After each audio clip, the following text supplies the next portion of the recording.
Medical fitness সনদের নামে Lalmonirhat civil surgeon অফিসে প্রকাশ্যে চলছে ঘুষ বাণিজ্য। সরকারি প্রাথমিক বিদ্যালয়ের সহকারী শিক্ষক পদে সদ্য নিয়োগ পাওয়া প্রার্থীদের কাছ থেকে কোনো রসিদ ছাড়াই প্রকাশ্যে নেওয়া হচ্ছে অতিরিক্ত টাকা। প্রকাশ্যে এসব টাকা আদায় করা হলেও লিখিত অভিযোগ না পেলে ব্যবস্থা নিতে পারবেন না বলছেন সিভিল সার্জন। লালমনিরহাট প্রতিনিধি তন্ময় আহমেদ নয়নের পাঠানো তথ্যচিত্রে বিস্তারিত জানাচ্ছেন সাকিব আল হাসান।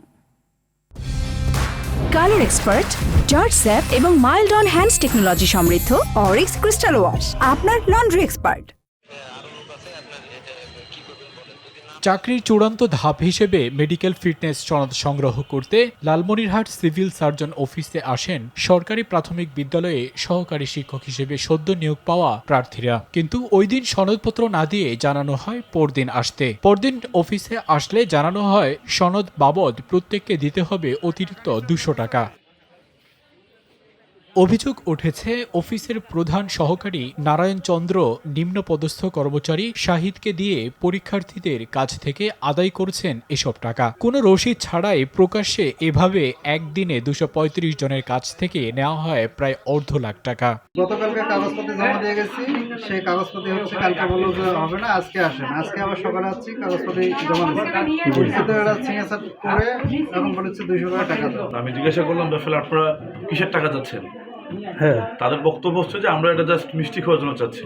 চাপানের জন্য প্রার্থীরা স্বেচ্ছায় টাকা দিচ্ছেন বলছেন অফিস সহায়ক। না, ওইটা উনি খুশি হিসাবে আর কি, আচ্ছা, খাওয়ার জন্য চা খাওয়ার জন্য এমনিতে আর খুশি হিসাবে নিচ্ছে। প্রার্থীরা স্বেচ্ছায় টাকা দিলে এটি ঘুষ নয় জানালেন অভিযুক্ত অফিস সহকারী নারায়ণ চন্দ্র সাহা।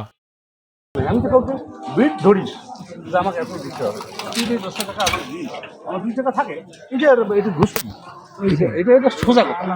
সিভিল সার্জনের কক্ষের সামনেই আদায় করা হচ্ছে এই টাকা, কিন্তু লিখিত অভিযোগ না পেলে ব্যবস্থা নিতে পারবেন না বলে জানালেন এই কর্মকর্তা। এখানে যে লেনদেন হয় এরকম লিখিত ডকুমেন্ট না থাকলে আমি তো ব্যবস্থা নিতে পারবো না।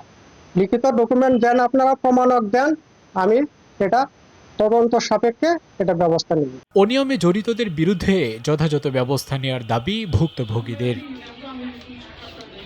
সাকিব আল হাসান, RTV।